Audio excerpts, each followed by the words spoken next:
meeting of the UDOT Commission this Friday, March 22nd, 2024. The time is exactly 8:37 to order. We're going to start the meeting with the pledge, and I will ask Commissioner Natalie Gochner to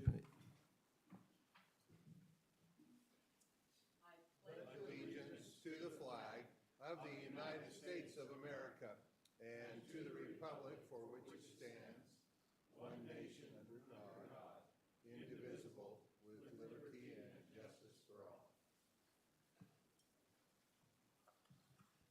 Thank you. As you can see, microphones are kind of fading in and out. You have to speak directly to it and close. Don't turn your head back and forth or sideways.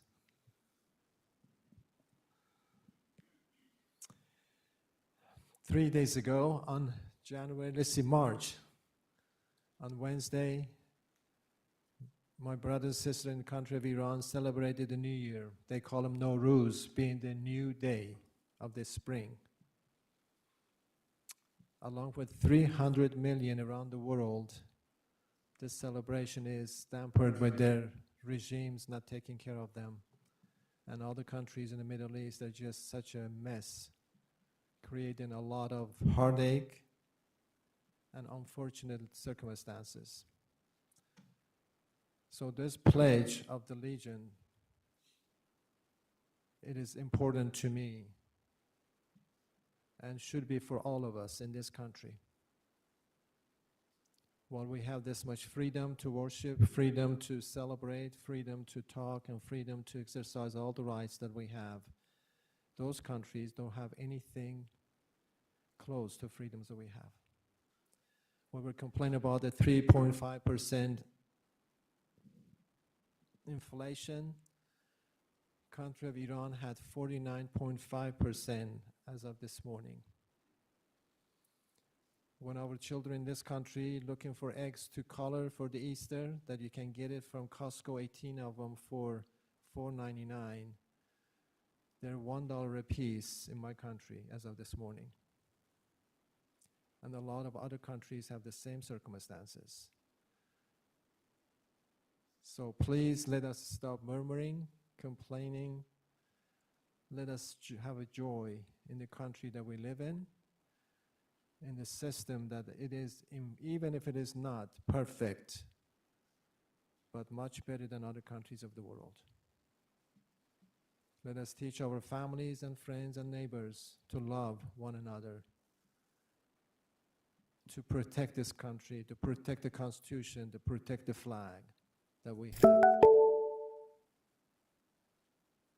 And when you drive, remember all those UDOT families that are just so beautifully situated in every corner to save lives. You slow down. 60 miles an hour is the one posted for saving lives. It's not the decoration. Teach your neighbors to be obedient and follow the laws of the land. Thank you. Let us start the meeting with the introduction as usual. We're going to introduce the commission families and then UDOT. Let me go to my right. Commissioner Menlove, please state your name and your jurisdiction and responsibilities. Thank you, Mr. Chair. I'm Commissioner Rhonda Menlove. I live in the far northern part of the state in Garden City, Utah. I represent Region 1, Cache, Rich, Box-Elder, Weber, Davis, Morgan counties, and I appreciate UDOT personnel and all the work that they do to make our jobs possible and to provide excellent transportation. I've noticed our rankings throughout the nation are high, and I applaud you and I applaud our leadership. Thank you. Thank you. Good morning, Natalie Gochner. I represent Region 2, Summit, Salt Lake, and Tooele counties. Work at the University of Utah and live in Murray. Great to be with you today. Good morning. My name is Lou Kramer. I'm a commissioner at large. I could name all 29 counties, but I'm so grateful for UDOT and our partners.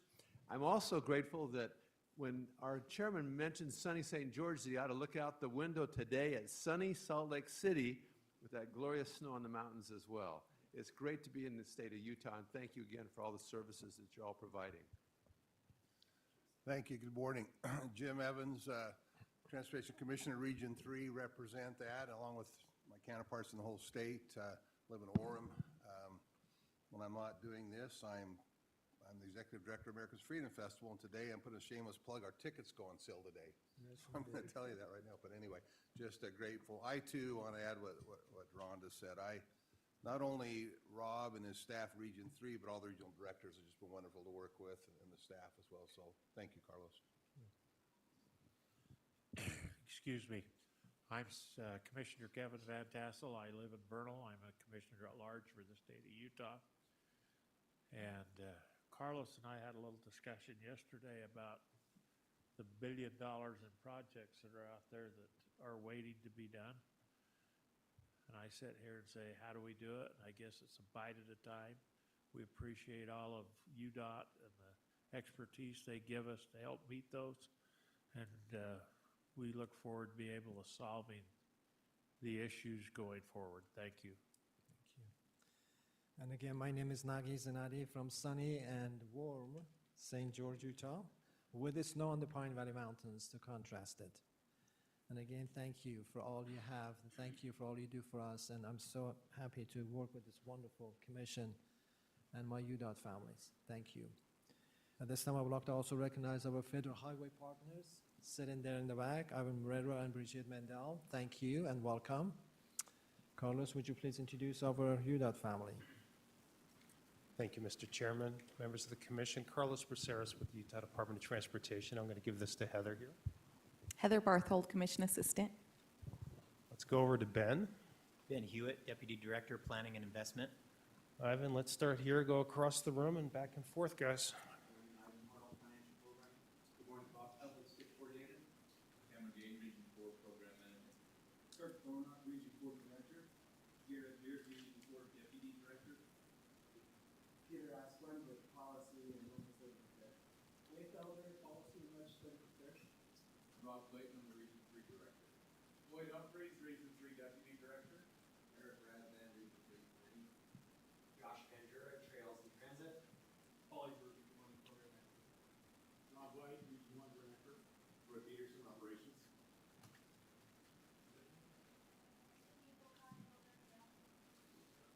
Kendall Graney, Region 2 Program Manager. Lisa Bumble, Region 2 Deputy Director. Josh Sutton, Project Development Manager. Carmen Smolik, Project Development. Shelley Peterson, Colorado Transportation.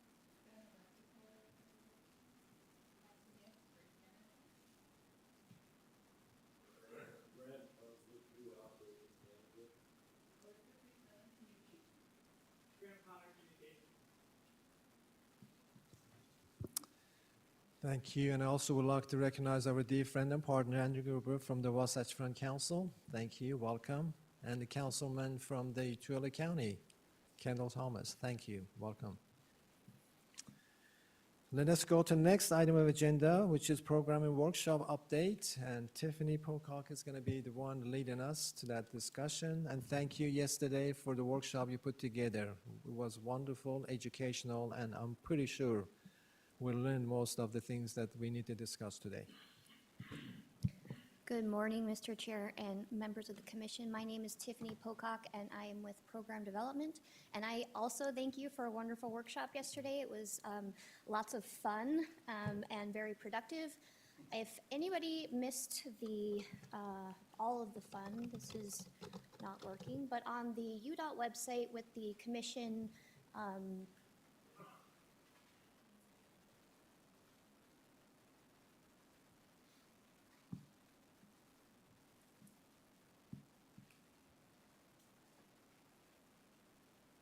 Yeah, so we went over a legislative update. We talked about programming for some of our existing assets, and then asked for some recommendations for our capacity programs. If you go to the transportation website and our commission website and scroll all the way down, oh, is that me? Yes. You can see all of our slides here. And just a quick reminder about the process. In March, we again made recommendations for our program and some of our capacity projects. In May, we will be coming back for hopefully approval so that we can then provide a list of other projects for us to complete our STIP in August. That's all recorded online if you missed any of the details and want more of them. Thank you. Any questions? Thank you. Thank you, Tiffany.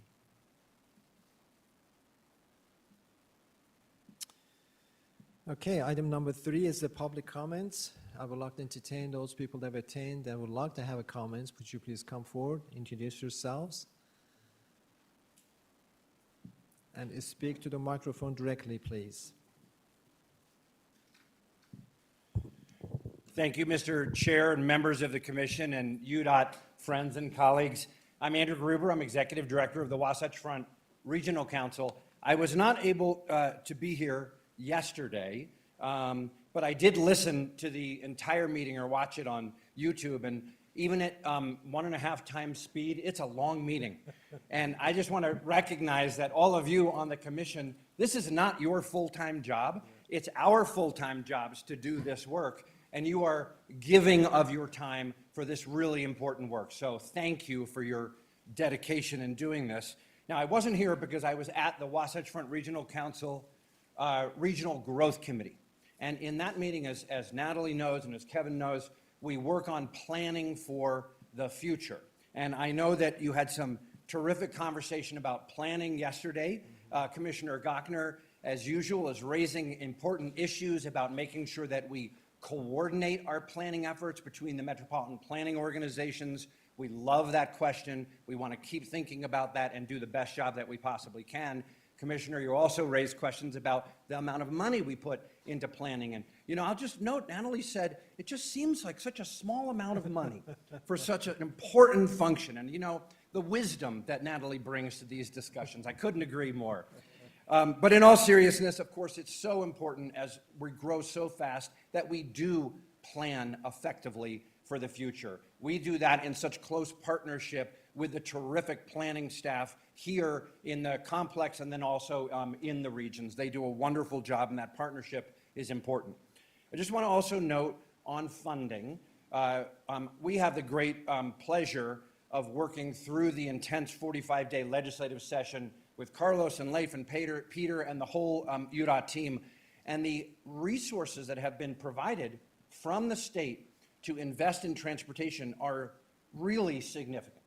And I think that's a reflection of the need to provide transportation for our public, but then also the confidence that exists in the legislature for the work that UDOT does. And that confidence is earned because of the competence that exists in the commission and the entire team that's here and all the partners. I think that's worthy of recognition. The last thing I want to note is that it is so terrific. Those of us that have been doing this for a while know that over time, UDOT as a Department of Transportation has, I think it's fair to say, grown into that term. A long time ago, it was the Department of Roads, and it has been the Department of Transportation for some time now. And you see the work that UDOT does and the resources that are being provided by the state increasingly to provide choices for people. Investing in roads, yes, and also investing in transit through the TTIF and investing in trails through the ATIF. As we continue to grow, one of the principles that we follow, all of us in transportation around the whole state as we develop Utah's Unified Transportation Plan, is to provide people with real transportation choices. The public wants it, and we know that we have to have that kind of balanced system of transportation choices going forward. And I just love seeing it, and thank you for the work that you all do in moving forward and providing the public with those choices. Thank you very much. Thank you, Andrew. Thank you for your work and your organization. And for your information, we also had a good breakfast to start the meeting yesterday, thanks to Heather, and a good lunch to finish the meeting. So we are getting paid enormously. Thank you. My name's Kendall Thomas, and I'm a Twilla County Councilman. And just to let you know, when I come in, I got invited to the breakfast bar, and they said, even open up the fridge, and I felt like I was at home going into my mom's refrigerator to go down there and visit all the time. So thank you very much. I'm really here for two purposes. One is to thank you for your site visit you made out to Twilla County last month in February. It was great to have you come and see our backyard. And the other thing is, Mayor Nguyen and I, and as the county, when I say I, and the Army Depot, Twilla Army Depot, is working together on this Mid-Valley Highway that is so, so important to our growth in the county. And Mayor Nguyen asked me if I would read a letter, and I provided each of you a letter with Mayor Nguyen's comments, and I'd like to read that. And also, I'll just start there. It says, Twilla City, Twilla County are anxious, as you know, to collaborate with UDOT to see the Mid-Valley Highway be constructed soon. Recently had a meeting with Twilla City, Twilla Army Depot, and UDOT staff. Twilla City helped UDOT draft a letter of intent to submit to the Army, which began the process to acquire an easement through the Army property at the southern end of the future highway. Next, the Army requested the city and UDOT help fill out a report of availability. Twilla City staff filled in most of the information. We are waiting for comments and information from UDOT, which will then need to be sent back to the Army. We hope this will be completed before our next meeting with UDOT staff and the Army on April 1st at 8:30 a.m. We appreciate Commissioner Van Tassel's attendance in our last meeting. Commissioner, that was very important, and it was nice to those people in the room that know that the commission, this commission's they're there in our game helping us, wanting to listen and help. The support of that commission to help ensure this easement and other right-of-way is appreciated.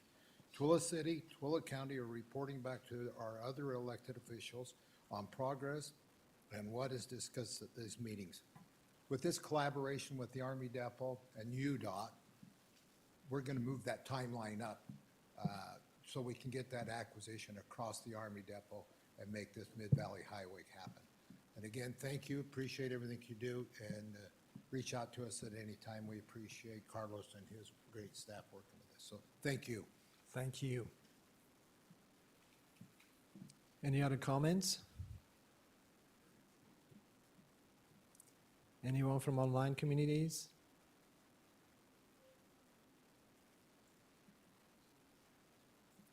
Seeing none, I move on to the next item on agenda, number 4, Federal Highway Reports, and we have Ivan Marrero to take the podium now. Thank you.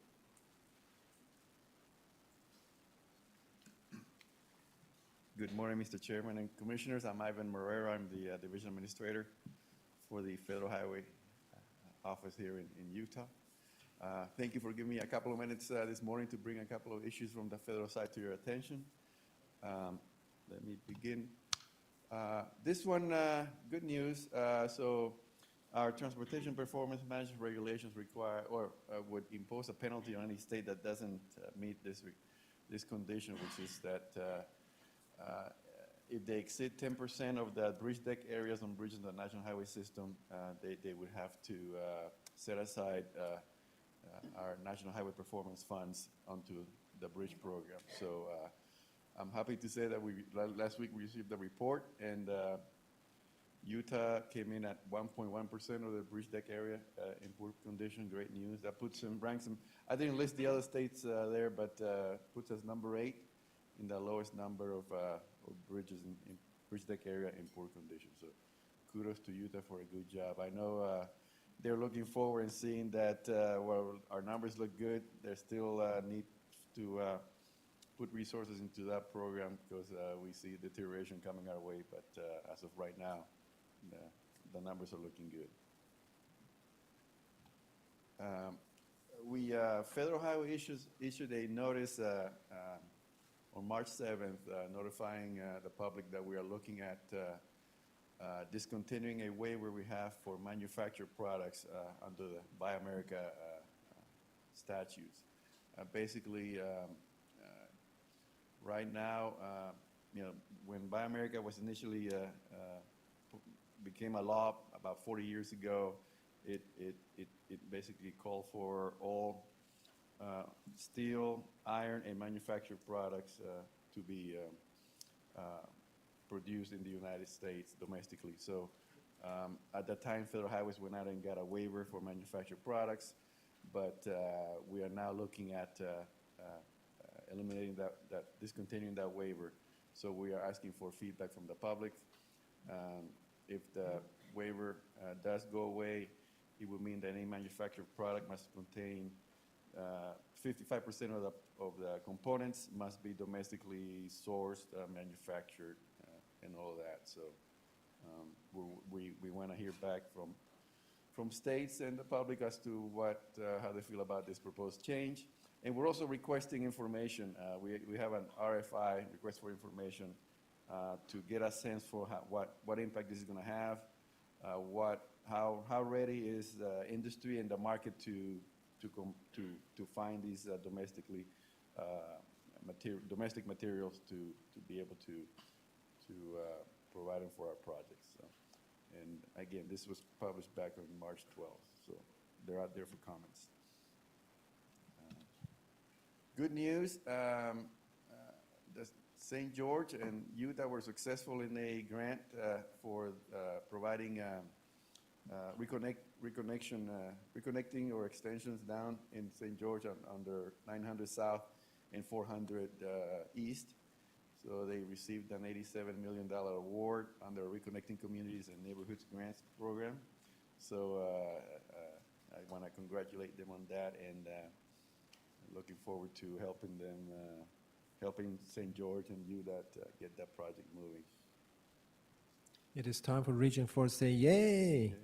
And actually, that Southern Utah has been very successful. I wanted to show here, over the last 5 years, the number of grants that have come to our state. Some of these are technology grants to promote technology. Other ones are to use for planning. Other ones are for actual construction. So we're looking at, during that, including the last one that we just got, we're at $312 million. And you can tell that Region 4 with the Iron County I-15, where they got $70 million. And what's this? Another, so there was, and then there was one down in southeastern Utah that it was a little earlier, so it's not shown here. But anyway, the state of Utah has been doing a pretty good job with the grants recently. So congratulations on that. Thank you. I know I love to take credit for all of that, but I just get notified when that happens. I just remember the very first, Actually, yeah. Ivan, the first time that you were presented at the fish pond. Uh-huh. They're kind of hatching now. I need So to, thank yeah, I you. need to, that pond, I need to get some doses in there to make it a little bigger, because it's starting to get Bigger pond. full of fish right now. But I'll say this, while we say our office here has nothing to do with grants, this is the grants are a result of the great work the applicants do in putting them together. Once the grants are awarded, then that's where our work really begins, working with the recipients in getting them to jump all those hoops that they have to jump through to get the actual funds over here and then get the projects going. So, Safe Streets for All. Speaking of grants, yeah, we do have a Safe Streets for All notice of funding opportunity that just was recently posted on February. So these are ones where state DOTs cannot apply, but local agencies can, and so we've had a lot of success with agencies here applying for these grants. So they're out there again. So I just want this to bring this to the attention. And May 15th is the application deadline. This one is another one, another notice of funding opportunities for our congestion relief grant program, and it's basically for large urbanized areas with 1 million people in population. So Salt Lake City is able to apply for this. The Salt Lake City area is able to apply for this, and it will provide funds to address congestion in the area, whether it's doing innovative things, new technologies, anything that helps congestion and air quality in the area. And the application deadline is April 22nd. And again, Salt Lake City is, the Salt Lake City area is the only area that is able to, where projects for this would be able to be funded under this grant. We have a program to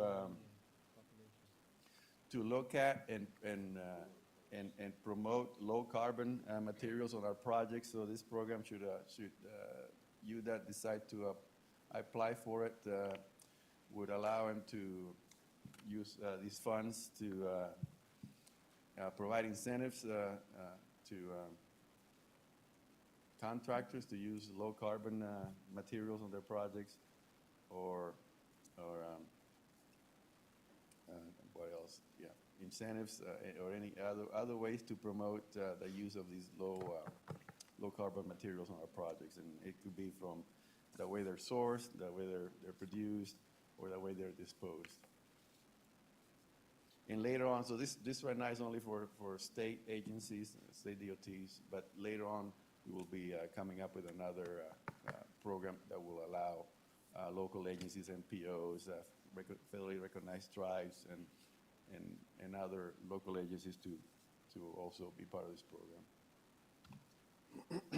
This one, I think there's going to be some interest here in Utah, is our Active Transportation and Infrastructure Investment Program, or ATIP.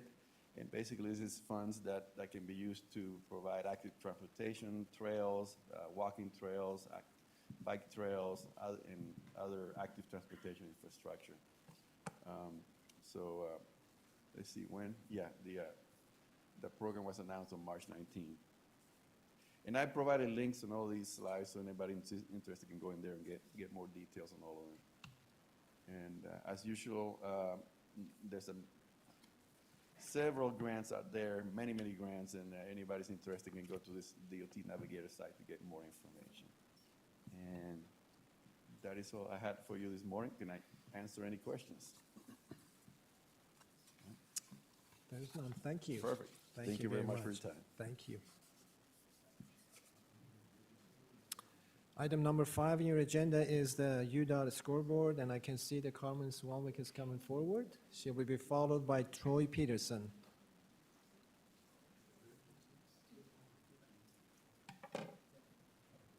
Good morning, Commissioners. Carmen Swanwick with Project Development, and I'm just going to give a quick update on where we are with our project delivery. Going straight into the status, we have 9 past due, and you'll see those in a chart later. Really, they're related to some right-of-way challenges, working with the Ute Nation, a couple with utilities, and Rocky Mountain Power. But we're in the process, and we're working through those challenges. Going down into the performance, we're doing really well at this point, with 92% being advertised on time. And since July 1, we've advertised 131 projects, which is about $1.4 billion at this point. Going into the last month, we've advertised, I think there's 36 projects in this round over the last month, and that is about $346 million.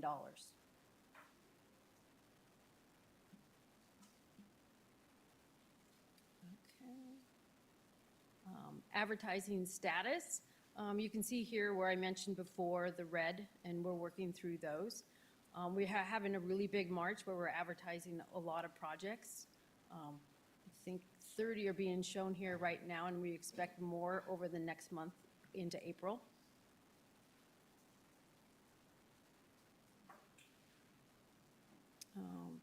For the construction contract, so right now we have 162 projects under construction. I think we've paid out about $1.6 billion, and we still have about $1.3 billion under contract of work to go. Contractor payments, this is an interesting one at this point in time now, because you can see February we were really high. March isn't complete yet, but even like comparing to last month, And I think it's really because we had a mild February and March compared to the weather we had last year. So there's really a lot of work being done in construction right now. Contract award and engineering estimate. You can kind of see back when we were looking at inflation and how we're estimating our projects. Over the last 3 months, we're really more in line with our engineers' estimates and what we're getting for bids. So we've been in a really good place when it comes to our bidding environment at this point. And that's my quick update, and I'm welcome to take any questions. None, thank All you. right, well, thank you so much. Thank you, Kim. Troy, you up?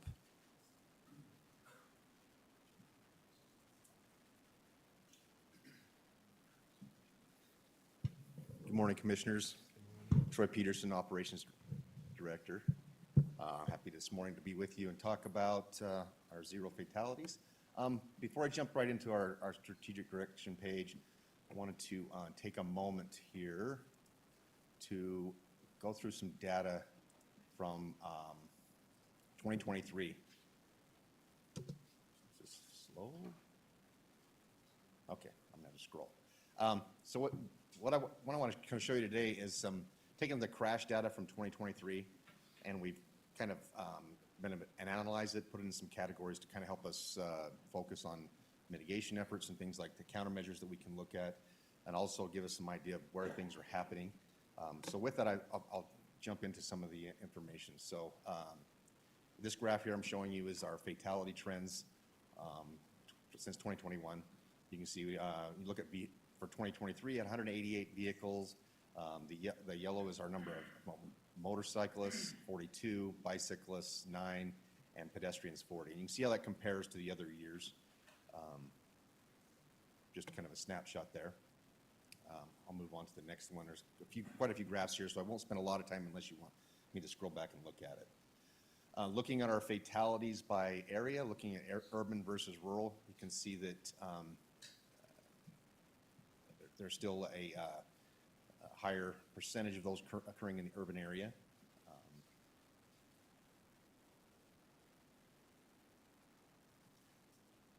State routes versus non-state routes. You can see that we have 203 versus 76, and those percentages are pretty similar when you look through the years. You remember yesterday we talked about number of centerline miles and a number of 68%, or roughly 70% of the VMT on our roads are on the state, so you kind of see how that correlates there. Fatalities by age group. It's kind of a messy graph, I get it, but one thing you take from that as you look at our 20 to our 49-year-old is kind of our highest age groups for fatalities.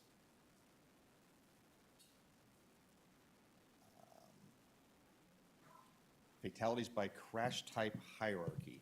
So this is what you take a crash and we apply, or we assign it to a category. It helps with when you're looking at countermeasures, like for instance, if running on the road right, maybe there's some countermeasures. We go in there and maybe we widen the shoulders there, we put a barrier, rumble strips. There's just different ways we look at that. And you can see here, one thing I'd want to point out, and if you look at the data for 2023, which is on the right, compared to 2022 and 2021, when you look at the run off the road rights, we saw a significant decrease in the number of fatalities in that category. Not sure what that means yet.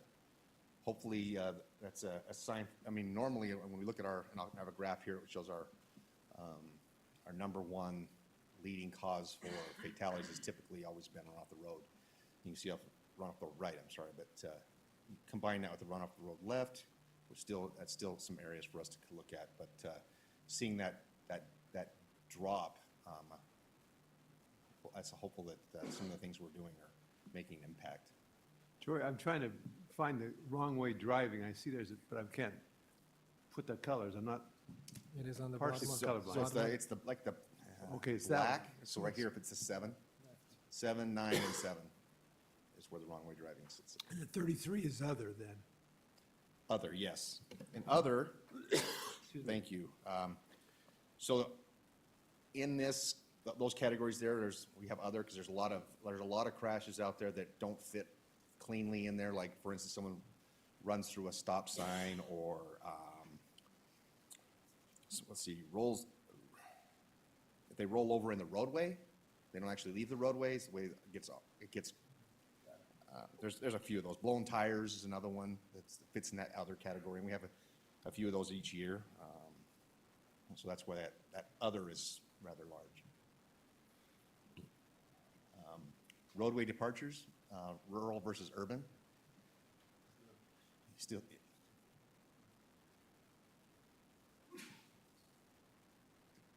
fatality, now, this graph here is basically showing our driving behaviors. And you can see that you look at the DUI, unrestrained, aggressive, drowsy. I want to point out that it looks like there's a fairly large dip in the amount of DUIs, but I want to caution that we're still in an active investigation. We still haven't completed all of the data to determine whether or not, impairment has been determined on some of those. So this could change over the next few months. I think we have to.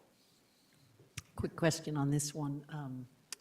I guess you're just picking the primary reason, knowing that these could overlap? Yes. Is that right? As long as the officer, however he reported on the DI-9, that's how we were classifying and taking that here. Correct.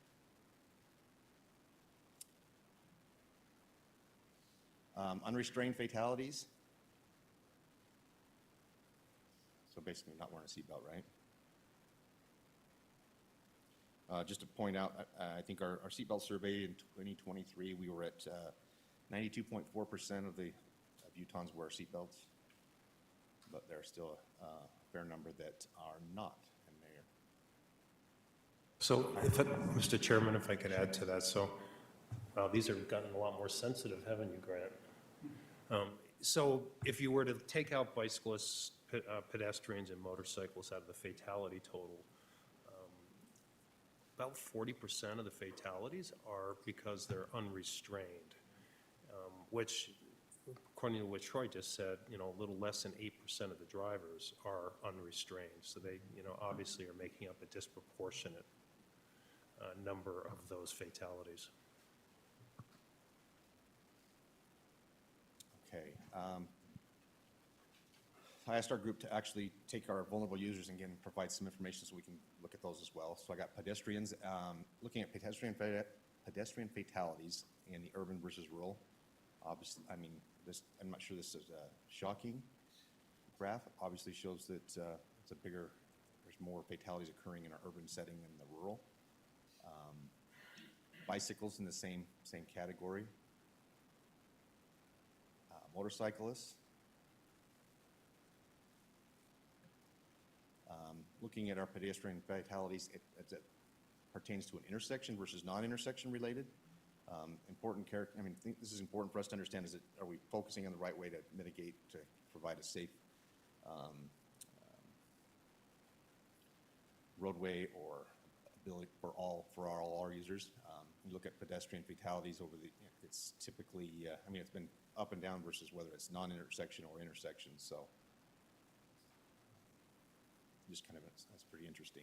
Bicycle fatalities, same type of thing. Trying to understand if it's if we're seeing more that are occurring at intersections versus non-intersections. Obviously, in this last year, more were occurring non-intersection type. Same concept here with motorcycles. Looking to see where those are occurring.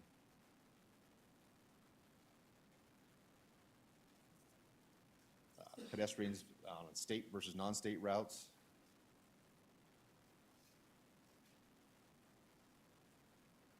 Same with bicyclists. So those are mostly urban, in the city. Yeah. Non-state routes is Salt Lake. Correct. If we go back to the first graph I had on, pedestrians by urban versus rural, you can see most of them are happening in the urban setting. So yeah. But Commissioner, there are local roads in the non-urban areas. Correct. Okay, bicycle, like non-state, okay, motorcyclists, and that's where I think we're left off. Okay, and last group here was looking at pedestrians. I'm trying to understand, is it in a lighted versus non-lighted location? And you can see here we have, most of those are happening in the daylight hours, as well as dark, not lighted, so areas where we don't have lighting.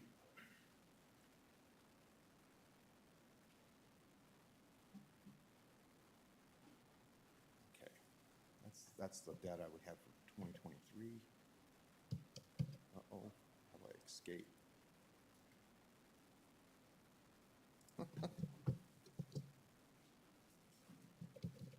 Not working?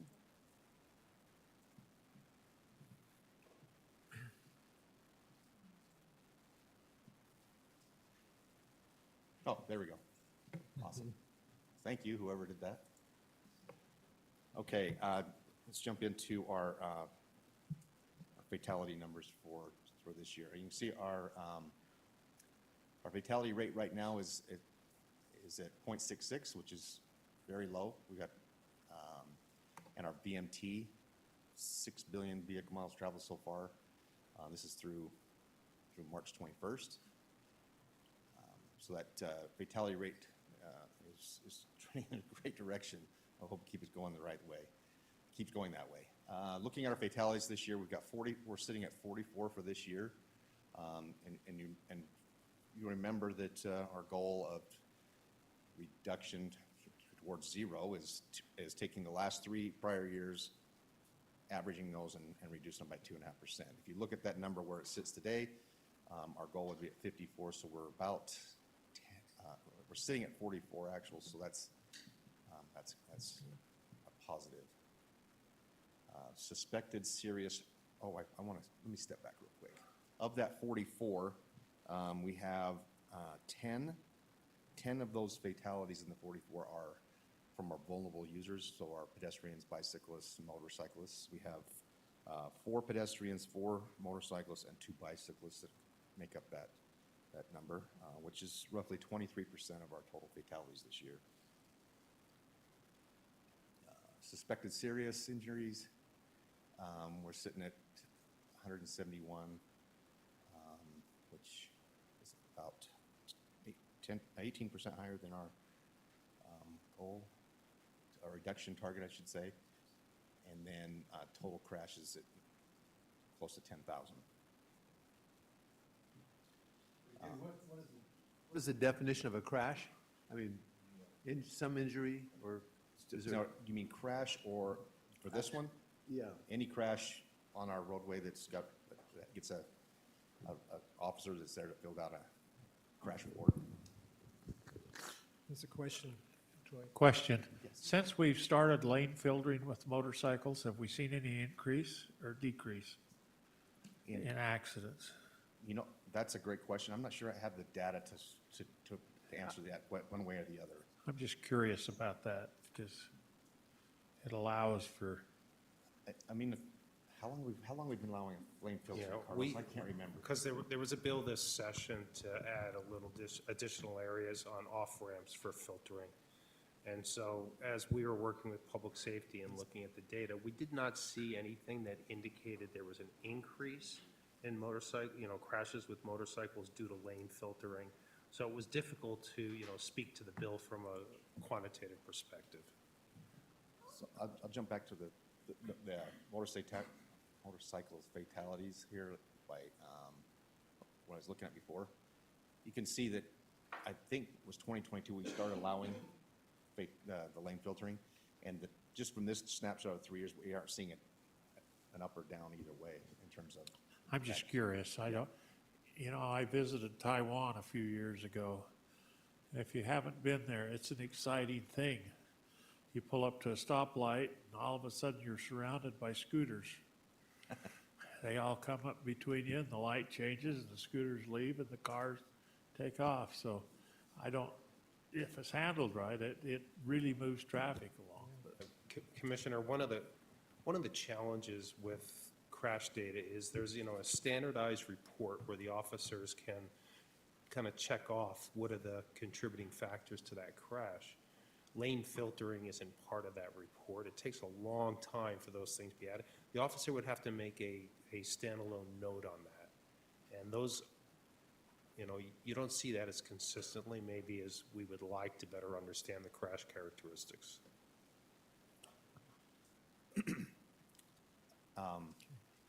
Okay, yeah, I think from the zero fatalities update, I usually like to end my time with the 5 safe driving behavior is to always wear a seatbelt, drive focus, calm, and alert, and always remember to be sober. So with that, I'm done unless there's any questions I can answer. Yeah, thank you. Thank you, Troy. Thank you. Item number 6 is consent agenda, and Ivan Harder will be introducing that, along with number 7, programming. Morning, Mr. Chair, Commissioners. morning. Ivan Hartle, Financial Programming for the Department. Our first item is the consent agenda.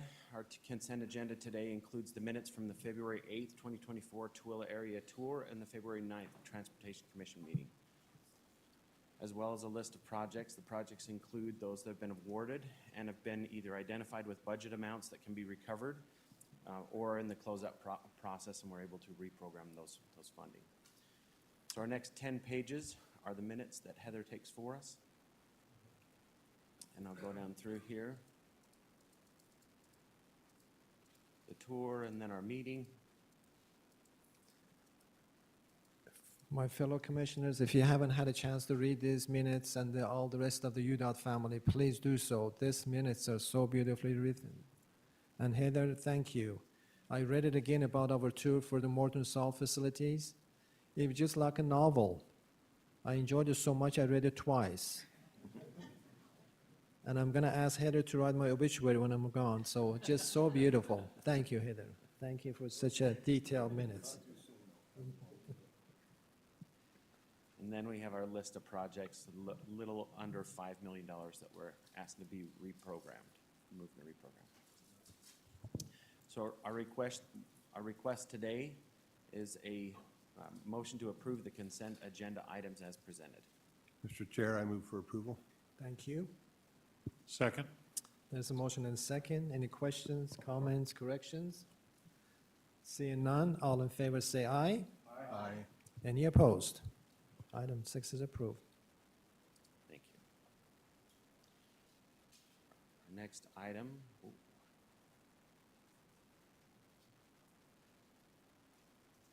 Item 7. Our programming items, beginning with 7A-1, is the Grouse Creek Bridge replacement. It's a funding addition to a current project from the Structures Program. The scope of this project is to replace the bridge carrying SR 30 over Grouse Creek near the Nevada state line. Due to the remote location and no feasible detour route, the estimate for this project is higher than originally anticipated.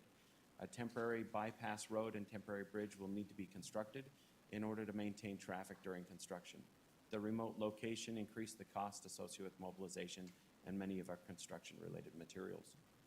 Located here on our map, see SR 30 goes to the Nevada line.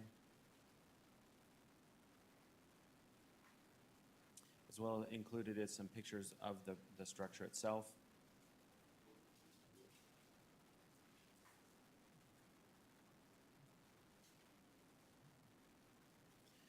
Our request today is a motion to add funds to the Grouse Creek Bridge replacement project as detailed. Mr. Chair, I'd like to make that motion. Thank you. I second that. There's a motion and a second. Any other questions, comments? I just have to ask, what kind of traffic do you get out in that part of the world? Just curious. A lot of grouses, I'm sure, but otherwise. Mr. Chairman, could we ask Rob White to come up? Yes. We're learning more geography of the state this way than otherwise. Rob White, Region 1 Director. To answer your question, Commissioner Kramer, there is not a lot of overall traffic, but interestingly enough, this has become quite a truck route in the past, in the years since we've had Google Maps. Many times those coming from the north that want to avoid Salt Lake City will use this route to get onto I-80 in Nevada. So it's a cutoff that some truck drivers have been using in the last. So I would expect that the AADT is probably less than 1,000, but a high percentage of that is trucks. Thank you, Rob. Thank you, Rob. Any other questions? Seeing none, all in favor say aye. Aye. Any opposed? Item 7A-1 is approved. Thank you. Thank you. Our next item, 7A-2, the Big Cottonwood Canyon SR 190 at Fort Union Merge Lane and Dual Left. This is a new project that we're asking to, or proposing to transfer some of the recreational hotspot funding from the Enhanced Bus Tolling, Mobility Hub, and Bus Stops project to this Fort Union Merge Lane and Dual Left. Just to remind the commission, last year there was $150 million appropriated by the legislature to fund the Enhanced Bus Tolling project. The extra $42 million that's currently funded on that project is the recreational hotspot funding given to both Little and Big Cottonwood Canyon, which is why we're requesting to transfer that money. The intersection of the SR 190 and Fort Union Boulevard is at the mouth of Big Cottonwood Canyon. This intersection sees significant traffic congestion and queuing from traffic heading southbound to go eastbound up Big Cottonwood Canyon. This project will widen SR 190 to 2 lanes for a half a mile up Big Cottonwood Canyon and will construct intersection modifications that will include dual southbound left turns and bike lane improvements. The southbound left turn movement is the major source of congestion at the mouth of the canyon, and adding another turn lane will improve safety and reliability while reducing congestion. The structure on the north leg of the intersection will be widened to accommodate the additional turn lane and a northbound bike lane. So located here on our map, Big Cottonwood Canyon along Wasatch Boulevard. Included in our packet of materials is a proposed concept of the project.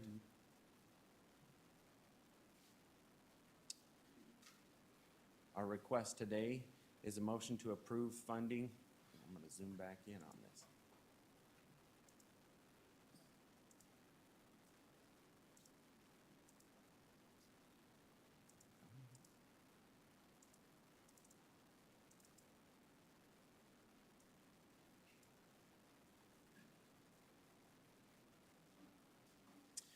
Our request is a motion to approve funding transfer from the recreational hotspot money that is part of the Enhanced Bus Tolling, Mobility Hub, and Bus Stops project to the new Big Cottonwood Canyon SR 190 at Fort Union, Merge Lane, and Dual Left project as detailed.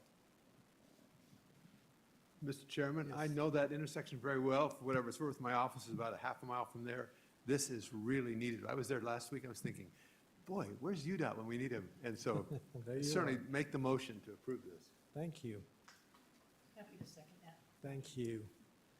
Any questions, comments? Seeing none, all in favor say aye. Aye. Any opposed? Item 7A-2 is approved.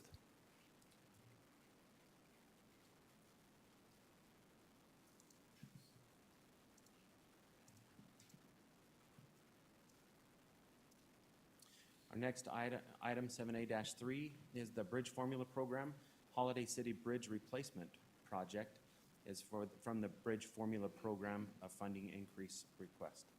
The scope of this project is to replace the bridge carrying 5600 South over the Jordan and Salt Lake Canal in Holiday City.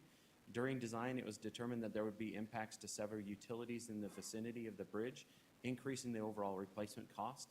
In addition, coordination with the canal owner and requirements for the canal approval increased the cost of the project. The preliminary assumption was to use a cast-in-place culvert in order to accommodate maintenance of traffic and limit the impacts of the traveling public. It was decided to change to a precast box culvert. This project requires a local match of 6.77%. The funding increase will require an additional $55,000 in local agency funding. Holiday City is in support of the increase in the project value and will provide the additional match funding. Included in the packet is a letter of commitment from Holiday City. So located here on our map within Holiday City, shown here.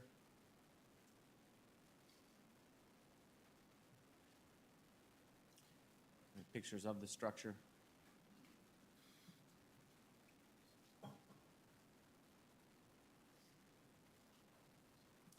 And our request today is a motion to add funds to the Bridge Formula Program Holiday City Bridge Replacement Project as detailed. Thank you. Seconded.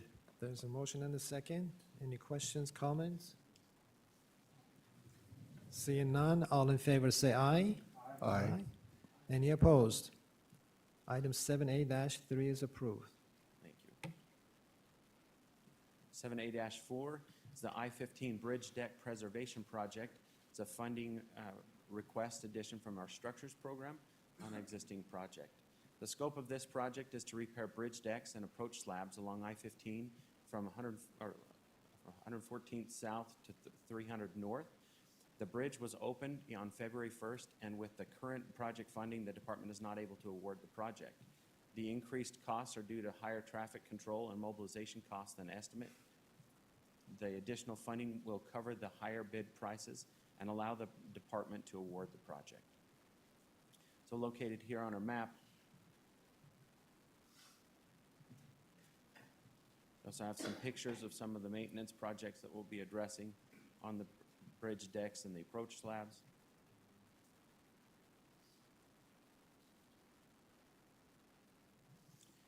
Our request today is a motion to add funds to the I-15 Bridge Deck Preservation Project as detailed. I move for approval of item A4.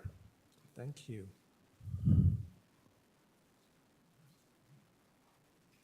Second. Second, there's a motion and a second. Any questions, comments? I just want to let Ivan Marrero know that by the time we finish these bridges, by the end of the next 2 years, we will be on the #1 position. All in favor of this item, please say aye. Aye. Any opposed? Item 7A-4 is approved. Thank you. 7A-5 SR 210 milepost 8.2 to 8.4. This is a bridge replacement project from our Transportation Solutions Program. The scope of this project is to install a concrete barrier at milepost 8.2 to 8.4. The existing section of guardrail was taken out during the 2022-2023 winter by an avalanche that crossed the road. The project will install concrete barrier instead of replacing the original guardrail. This will add resiliency to the barrier and extend the useful life. So located here at Little Cottonwood Canyon.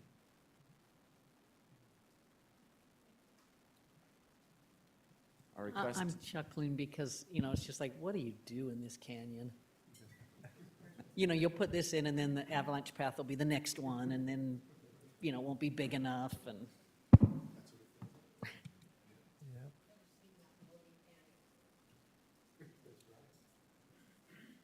I move for approval. Okay, there's a motion. There's a second. Any other questions, comments? Seeing none, all in favor say aye. Aye. Aye. Hey, Nagi, I just want to make the point that in yesterday's workshop and when we saw the Little Cottonwood Canyon TIF or however it was, whatever the acronym ended up being, but it just shows a department that is doing its very best to try and get on top of something that we're behind the curve on. Yep. So, Any opposed? Item 7A-5 is approved. Thank you. Thank you. Our next item, 7A-6, is the US 6 Diamond Fork to Thistle Junction. It's a median barrier new project from the Traffic and Safety as well as the statewide Transportation Solutions Program. The US 6 corridor from Spanish Fork to I-70 has recently been studied for safety improvements. This project was identified as a high priority in that study. The project will install a median barrier along with necessary drainage improvements on US 6 through 3 curves between Diamond Fork and US 89. The project will also install shoulder lighting at the intersection of US 89. So located here on our map, you can see the 3 curves for median barrier as well as the highway lighting that will be installed at the intersection. sections. Is that right? Carlos? Yeah, thank you, Mr. Chairman. I appreciate Commissioner Gochner's comments there. I was glad to see this project surface through the process. I had the opportunity to speak with the family who lost a young woman on a crossover crash on one of these corners about 2 years ago. And, you know, when you have those conversations, it really personalizes the work that we do. And it's, when you think about all of US 6, you know, if I had my way, we'd barrier separate the entire thing. We do the same thing on 40, Commissioner Van Tassel. But, you know, it's beyond our means to be able to just do that. So I think the same approach we took on 6 starting in 2001, where we wanted to do a passing lane every year if possible. We put up those signs that said there's a passing lane coming up in 5 miles, centerline rumble strips. It's that piece-by-piece commitment that we have to continually make that will get us to the 0 fatalities. So I was so happy to see this project surface up. And it's so evident when you drive the route, all of those improvements and what's been done. And I think this is one of those things that your job is never done on US 6. So, very good. So I make motion to approve this. I second. There's a motion and a second. Any other comments? And again, I have driven this road too. It is really becoming safer and safer by the day. Thank you. All in favor, say aye. Aye. Aye. Any opposed? Item 7A-6 is approved. Our next item, 7A-7, is in Region 4. It's their TAP, or their Transportation Alternatives Program. And we have 4 projects listed: the Mayfield Town State Street and SR 137, the Richfield City 1800 South TAP, Grand County East Holyoke Lane, and then Cedar City Center Street over I-15. So each one of these projects, there's a local government contribution, as well as the federal program that UDOT administers. So the four different projects: Mayfield Town, this project will install sidewalks with crosswalks along SR 137 and a pedestrian path and structure over a local canal parallel to State Street. In Richfield City, the project. Where's Mayfield? Sorry to be dumb. Mayfield Roughly? is down. Oh, I'm sorry, you got it coming. Zooming in, it was east of Gunnison, south of Ephraim, south of Manta. Thank you. Richfield City, the project will install sidewalks along 1800 South, tying into an existing pedestrian bridge over the canal.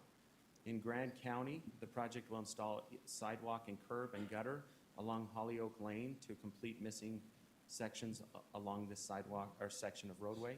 And then in Cedar City, the project will install sidewalk and curb and gutter on the north side of Center Street from 1150 West to 1500 West, connecting into a structure over I-15.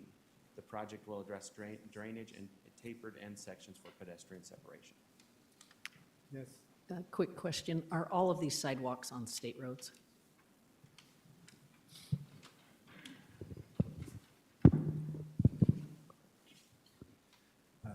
Kirk Thornock, Region 4 Deputy Director. It's working today. Sorry about that. The Mayfield Town is along a state route. Richfield City, Grand County, Cedar City, the sidewalk in Cedar City ties into the SUU loop. The others are city or county roads. And just one thing to note, that these projects will almost 12,500 linear feet of sidewalk for our all users, so it's awesome. How do we decide when UDOT's role is on a local sidewalk versus not? It's I love usually- the investment in sidewalks. I just think of it as a local function if it's not a state road. It's usually the program. This is our Transportation Alternative Program, and this gives locals the opportunity to what's the word? To apply for projects within their communities that this money is aligned for that. So that's one way we do it. We also have other. Thank you for that. Yeah, okay. Yeah. This is a federal program. Thank you, Kerr. Mr. Chairman, Yes. I would move for approval. Okay, there's a motion to approve this item number 7. There's a second. Any other questions, comments? Seeing none, all in favor say aye. Aye. Any opposed? 7A-7 is approved. Thank you. One follow-up comment with the TAP program, because it's a federal program, UDOT cannot be a sponsor of these projects. So it has to come through through a competitive application process. Okay. Our next item, 7A-8, is the Express Lane Technology Enhancement. It's a funding addition from our Transportation Solutions Program and our Restricted Tollway Fund. The contracts managing the express lanes will end in 2027. Procuring, testing, and accepting new systems takes several years to perform. UDOT needs to prepare procurement contracts now so that the new contracts and systems will seamlessly transition in 2027.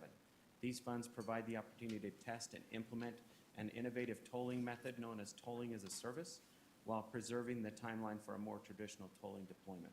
The contract and systems would be set up to account for a multi-tenant system. So, included, we have some examples of the traditional tolling and tolling as a service programs.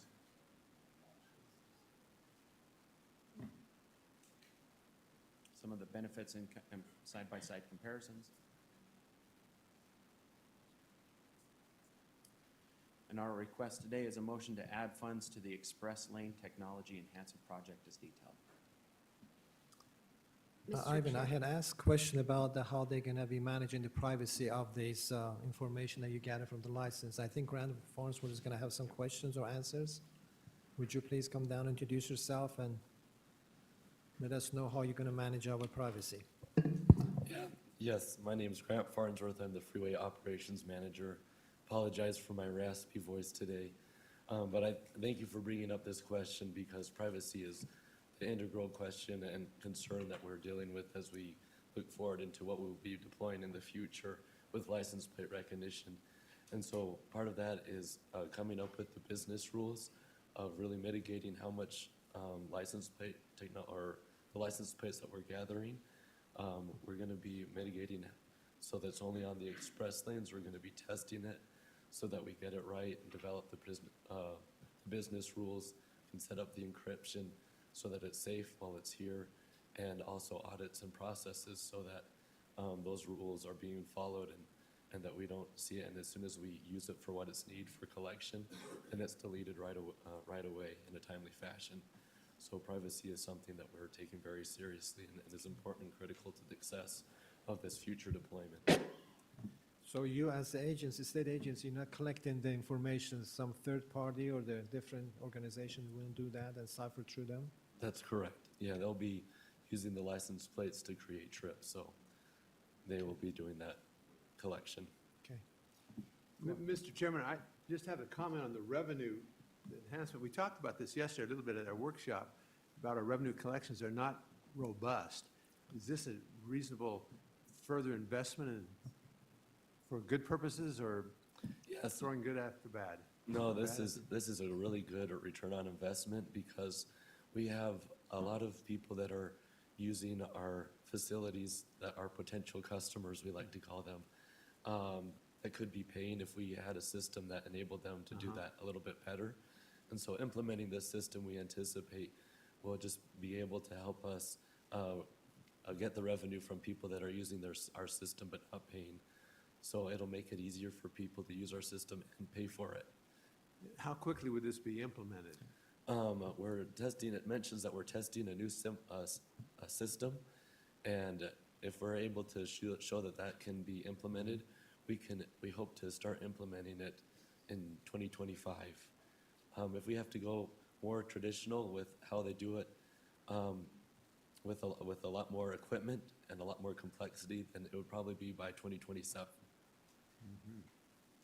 So these things take quite a bit of time to get right. We don't want to be hurrying into something like license plate recognition, and so that's why it's great that we're getting this funding so far in advance so that we can figure out these business rules. Also, with the end in mind of there could be potential other facilities like the Cottonwood Canyons that come online in the future. So as we're making business rules, we don't want to do it once and then revisit them and do it again in the future. We want to be able to have that kind of with the end in mind. Are there any best practices states that we're following that are actually doing a good job on tolling? I'm just curious. Yes, there's probably about 37 states that are tolling right now, but we especially have good relationships with Georgia, Florida, Texas. Those are states that do a lot of tolling. Thank you. Commissioner Kaufman, you have a question? I'm excited about what you're doing here. Awesome. Mr. Chair, I have a comment. Yes, please. My daughter commutes from Logan to Salt Lake, and she uses the tolling system. And she said it's seamless, it works really well, and she loves it.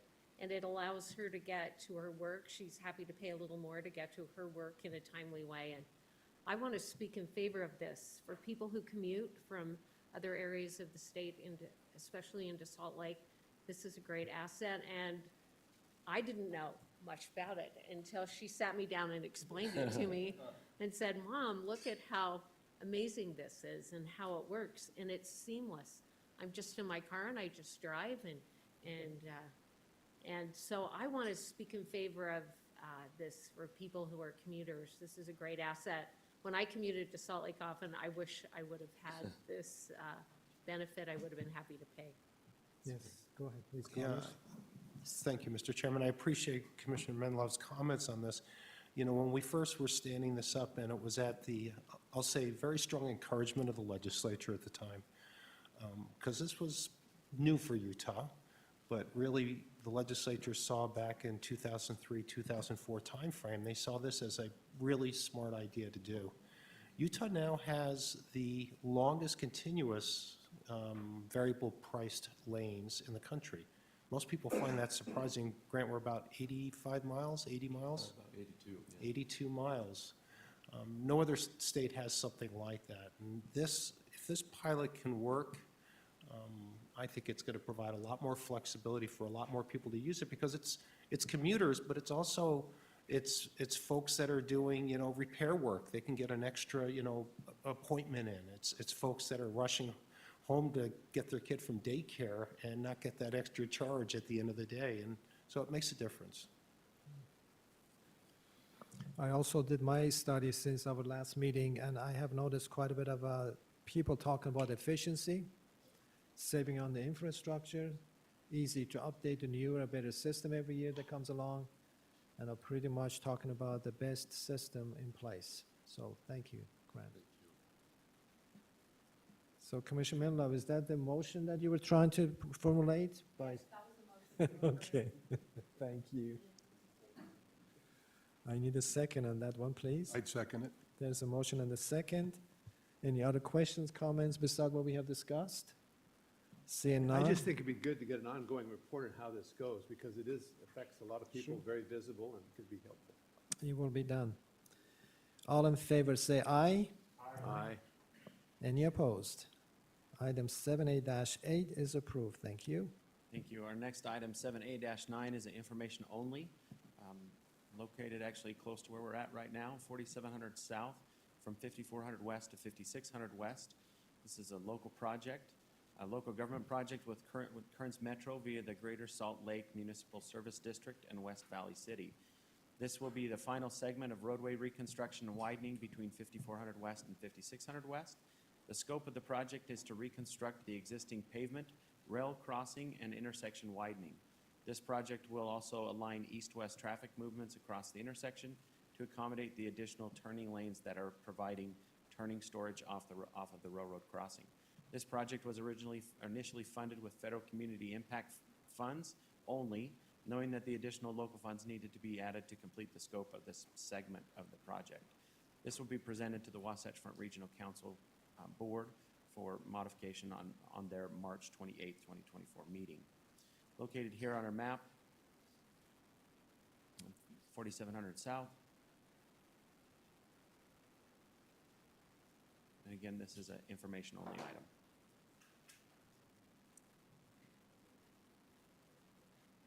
Our next item is also information-only of project combinations. We have two projects that we'll be combining.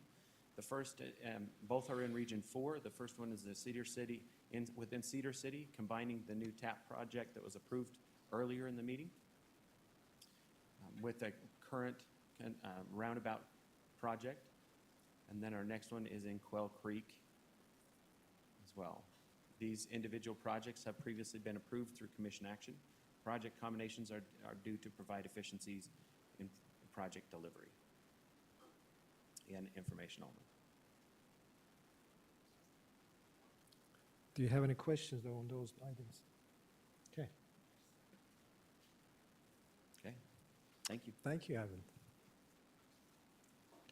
Item number 8, corridor preservation, and I think that Ross Crowe is going to be the one presenting that.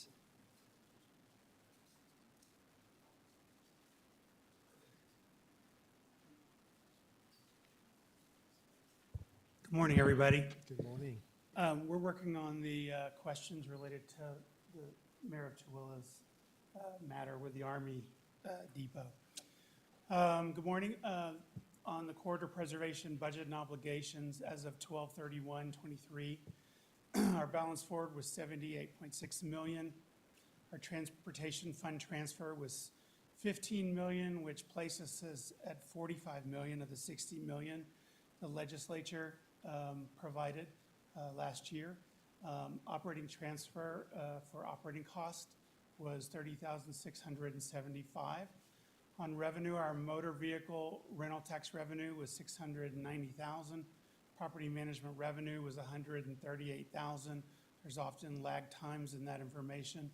And our interest income with higher interest rates is $352,000 for total revenue of almost $1.2 million for the month of December. Our expenses, can you scroll up a little? Oh, I can. Oh. Yes, you can drive. Man, I messed this up last month. Mouse control. Total expenses were $57,000. Property management, $36,000. Assessments and taxes, $0. Other expenses, $17,000, related to appraisals and so forth with new acquisitions and vouchers and accounts receivable, bills in process. The fund balance as of December 31st was $94.7 million, and funds obligated from prior approvals but not yet spent, $32,950,000, with a fund balance of $61,000.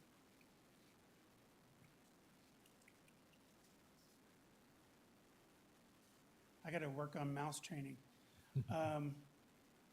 The balance, if all applications are approved, is $59.7 million. As of 1/31/2024, our balance forward is $94.7 million. Fund reimbursed from Project Davis County is $12.9 million. Most projects have caught up on any reimbursements to the fund. Fund reimbursed from surplus sales is $1.56 million. Our year-to-date surplus sales volume is approximately 12 million, 11 to 12 million.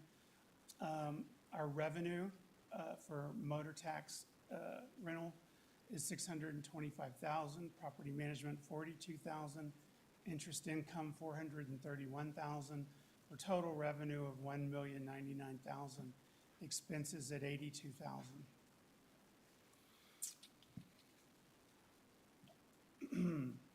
Total property purchases as of January 31st, $4.3 million, for a fund balance as of January 31st of $105 million, with funds obligated but not yet dispersed of $23 million, and a fund balance of $82 million. Balance, if all applications are approved, is $80.2 million, and we have a number of transactions in the pipeline that will be significant in the near term.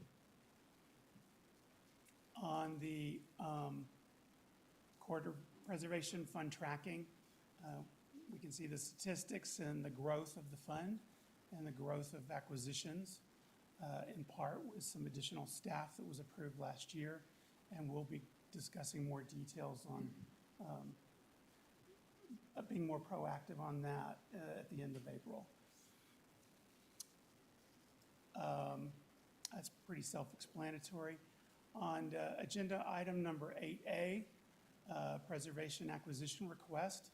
The property is owned by Daryl and Christian Wendell. It's located at 908 West Fairfield Road in Saratoga Springs. Single-family dwelling, including residential home without buildings, located on 5.25 acres. The Wendell family would like to relocate to a more manageable home and smaller property. The property with all improvements and structure had been appraised for $2.6 million, or approximately 80,856 square feet at $546 a square foot and 148,000 square feet of land at $413 a square foot, with a small contingency of 3%, not to exceed $2,066,000. The property, we're taking part of the front end, and the balance of the property will be part of our water management project aspects. The property will be used for proposed improvements to Foothill Boulevard, SR 85, which is some continuation of the Mountain View corridor.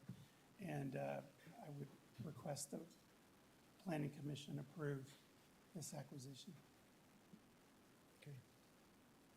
I'll make that motion and just speak briefly. These are important transactions that allow for future building, and our staff does an excellent job preparing all of the information and making sure that it's all appropriately done, and we appreciate it. So I approve this. Thank you.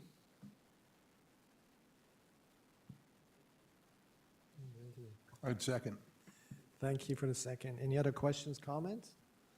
Seeing none, all in favor say aye.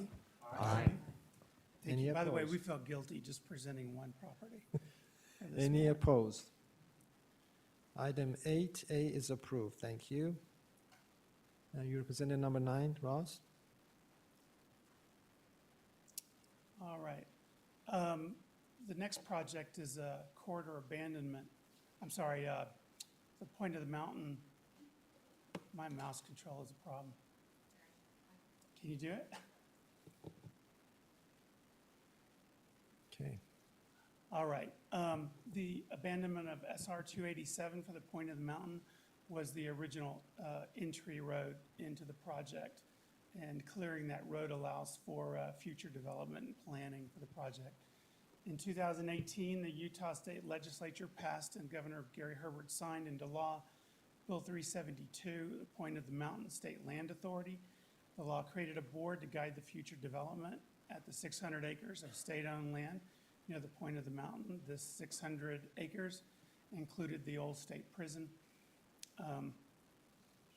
And in an attempt to comply with House Bill 372, UDOT plans to abandon State Route 287. This route was the state roadway from the frontage road of I-15 into and out of the old state prison. Since the prison has been relocated and development is starting on the Point, project is important to abandon this roadway to prepare for future development. And we are already in the mix working with Jessica Rice, our project manager, with the Point of the Mountain Authority. So I'd like to request a motion to approve this abandonment. Okay, thank you. I second that. There's a motion and a second. All in favor say aye. Aye.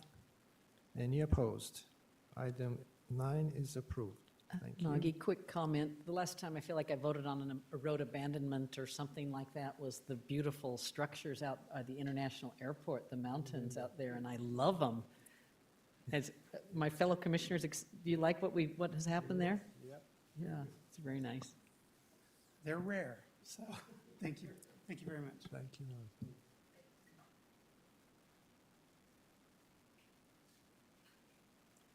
Number 10 is Garden City State Infrastructure Bank loan, which Ivan is going to present that. Hello again. Hello. Ivan Hartle, Financial Programming. Our item number 10 is the State Infrastructure Bank request for Garland City.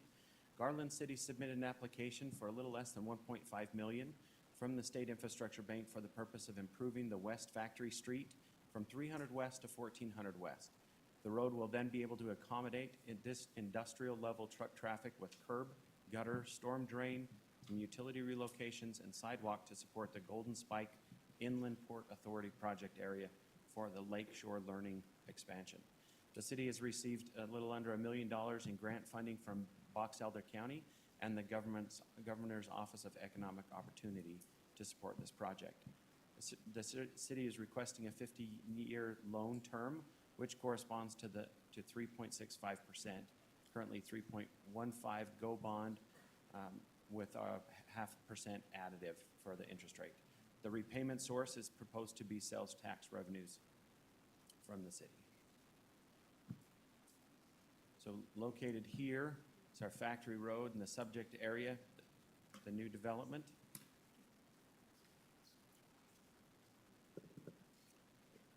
So Lakeshore Learning is a warehousing operations. It's a teacher supply store. They currently have this will be their third warehouse. It's 1.2 million square foot facility that will be used as a distribution center. For our State Infrastructure Bank, we have our summary sheet that shows the current balance of a little over $17.5 million with a proposed pending application, Garland City Road construction of $1.5 million, leaving a little over $16 million of unobligated and available balance for future applications. Included is our amortization chart showing the repayment schedule from the city.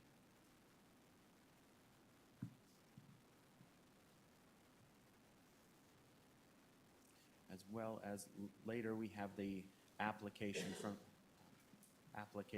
the city as well.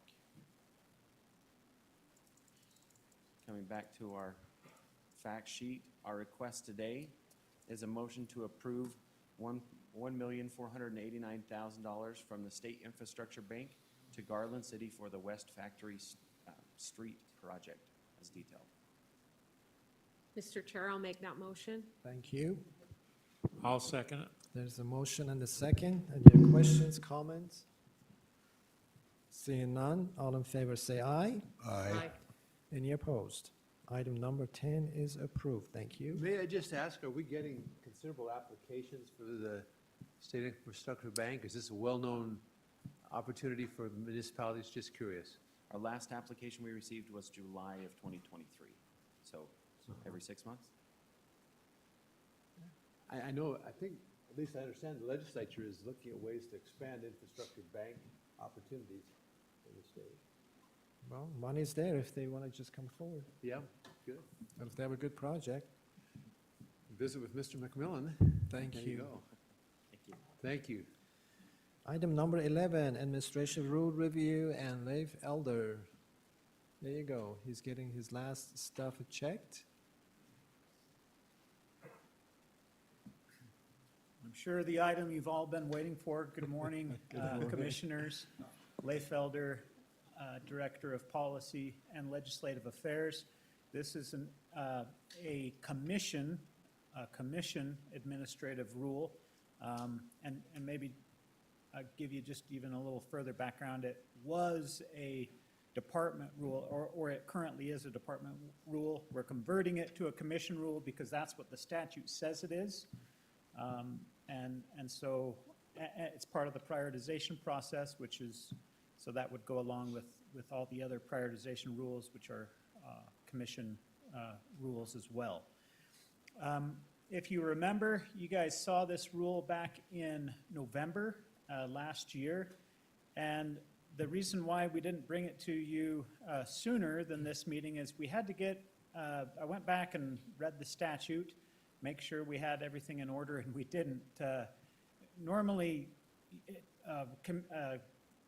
an administrative rule doesn't require a review of other entities, but this one had a couple of provisions saying that we had to do it in consultation with local governments, and so we sent that out to cities, counties, and MPOs, and they provided just a little feedback. We have just some kind of housekeeping changes that we made to clarify some things. And then we also had to take it to the legislature, which is unusual because they're the ones who authorize it, and not too many rules have that obligation, but so we did that in January. We got to go to, I guess now we can say, one of Senator Bramble's last administrative rules meetings, and so that was reviewed by that legislative committee. So now it's ready for the commission to consider and take action. If you would like to approve that, the process would be that it would now, if you approve it, take one last stop with Carlos, because he has to sign it, and then it goes to the Administrative Rules Office, the state office, and then to the governor's office for a last review before it's put out for a 30-day comment period.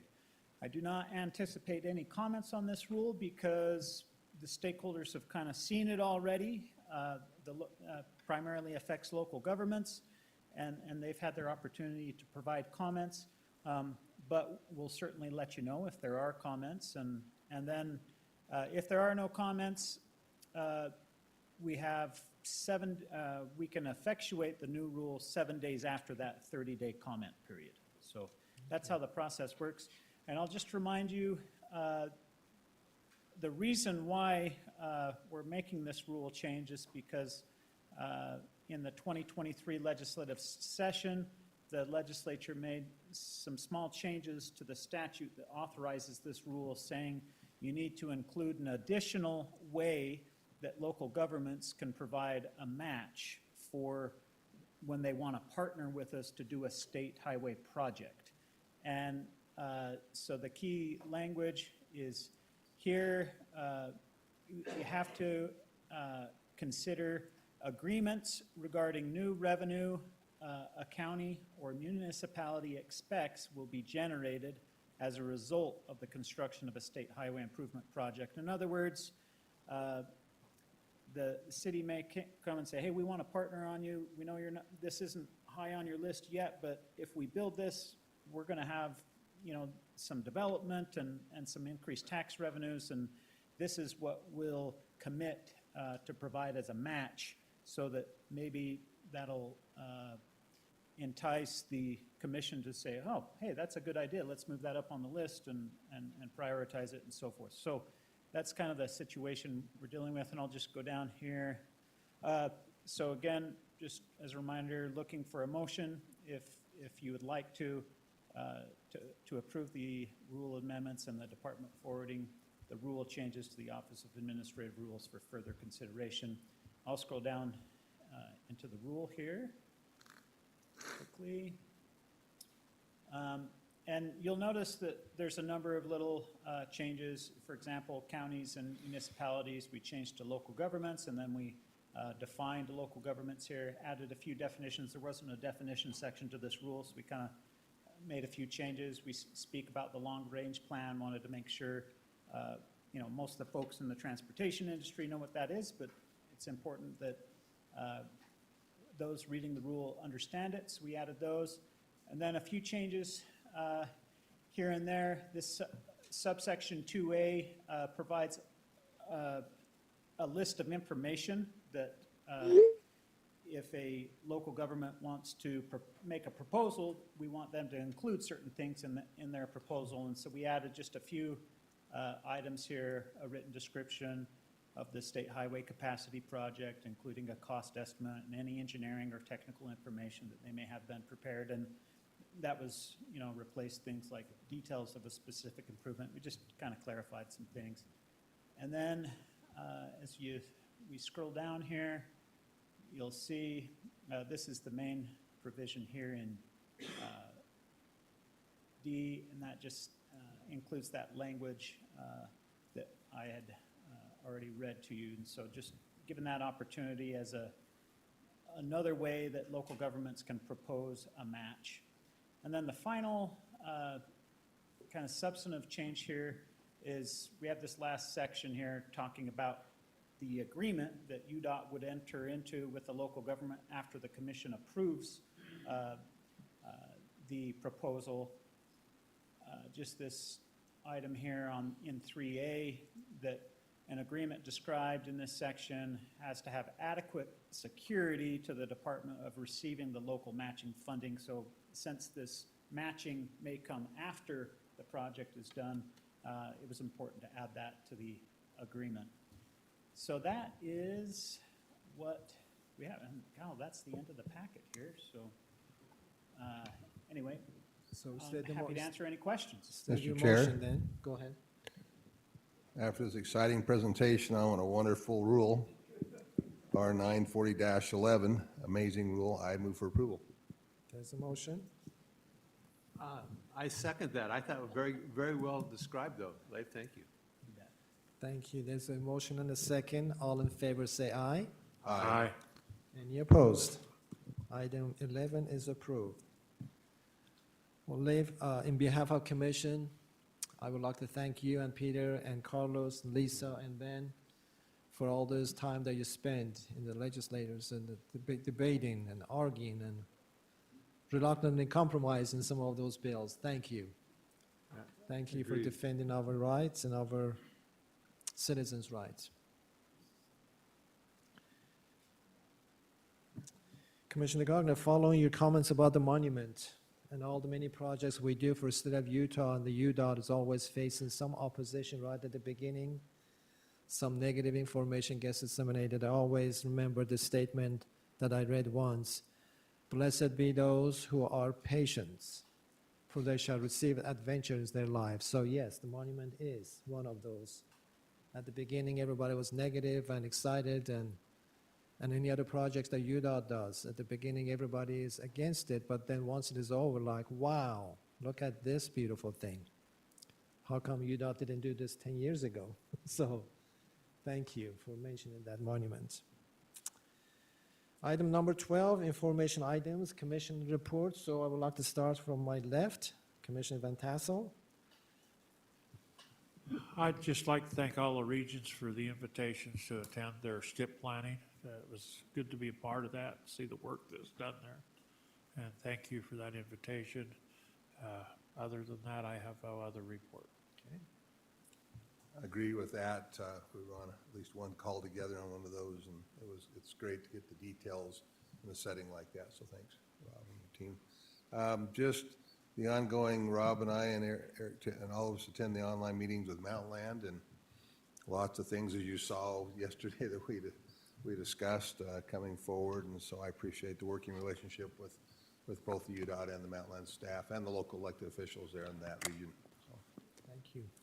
Commissioner Kareem? Just building on Commissioner Menlove's comments about the Corridor Preservation Advisory Group, Ross and Diane and the team have just really moved in there. And this is much more difficult than you would have thought, but they have just jumped on it and done an excellent job. So we did have this meeting this last month and more to come because of the growth that's taking place, but very proud of what's being done. And in my community, the commercial real estate world, I certainly hear a lot of praise for what's happening. So thank you. Thank you. That's great. Commissioner Cochran? Mr. Chair, I'll just mention that the Regional Growth Committee met yesterday while we were meeting. I did get a report from them. Apparently, they approved some amendments to the long-range transportation plan, and some of the major ones will go out for a 30-day comment period. So that's something to watch for. Thank you. Thank you, Mr. Chair.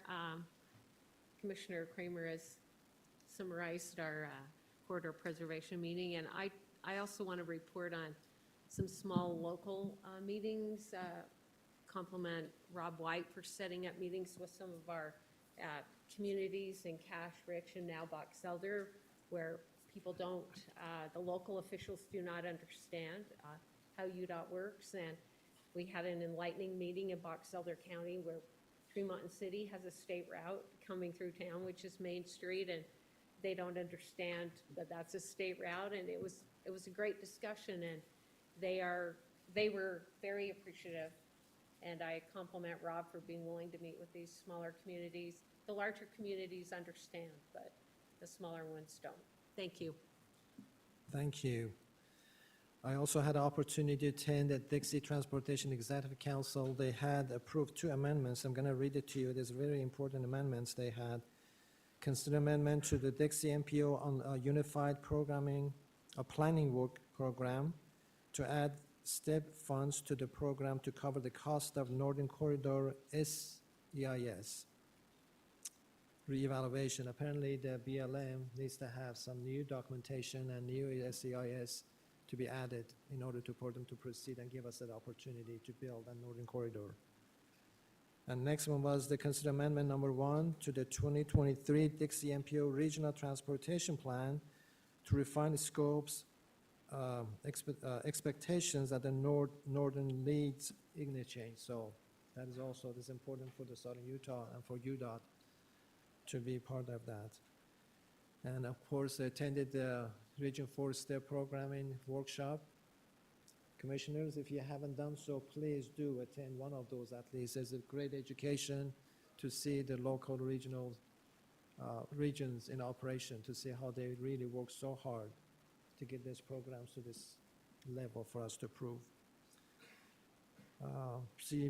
Let's see, CIB didn't have any meeting last month, so that's all my report. Carlos, anything from UDOT? One first, thank you for your time yesterday at the workshop. And if you have any questions or input on how we could make it, easier, streamlined it, let us know. We stand by to help the commissioners in the difficult decisions that you have in front of you. Two, tomorrow represents the, you can say anniversary or birthday for UDOT, 115 years. We did start with, we had different names over that period of time. We were the Department of Roads, Department of Engineering, State Road Commission. But in 1975, we became the Department of Transportation. As you heard Executive Director Gruber mention, it's really only in the last 5 years that I would say we've truly become a Department of Transportation where we're multimodal. And we appreciate the Commission's help in helping us get there. And I think things look really good for, we sometimes, I don't know why, human nature, we focus on negatives. And we are so lucky to live in Utah, to work in this business. And I am just very grateful for the association with you, Commissioners. So thank you very much. Well, happy birthday. You look good for your age. Ben, anything? Thank you for yesterday, and everyone rest up for our programming workshop part 2 coming in May. Thank you. Region directors, anything new you would like to share between yesterday and today? Well, thank you. Thank you for all you do. Again, it's a new year for the Persians, but it applies to every one of us. A spring for everyone. So happy and very, very beautiful, prosperous year for all of us. Thank you. The last item on the agenda is a motion to adjourn. So moved. It's not debatable. Thank you. Have a wonderful weekend.